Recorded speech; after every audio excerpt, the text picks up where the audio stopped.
అయినా నీలాంటి దానికి పెళ్లి కాకుండానే బిడ్డ కనడం అనేది చాలా చిన్న విషయం. ఆ మాటకు స్నేహ మనసు ఒక్కసారిగా చివుక్కుమంది. కోపాన్ని తట్టుకోలేక వెంటనే వైభవ్ చెంపను చెల్లుమని పెంచింది.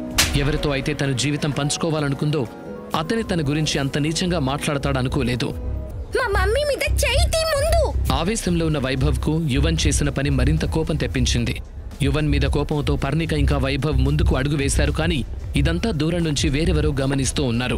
అది మరెవరో కాదు, అక్షయ్. స్నేహ, నువ్వెక్కడున్నావా? ఎక్కడెక్కడో వెతుకుతున్నాను నీకోసం.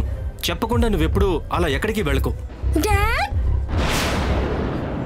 అక్షయ్ను చూడగానే యువన్ ముఖం సంతోషంతో వికసించి తనను హక్ చేసుకున్నాడు. అక్షయ్ ప్రవర్తనకు స్నేహ ఒక్కసారిగా కంగారు పడింది. కానీ అసలైన షాక్ తగిలింది మాత్రం పర్ణిక, వైభవ్లకు. యువన్ అక్షయ్ని డాడీ అని పిలవటం చూసి నోరెళ్లబెట్టారిద్దరు.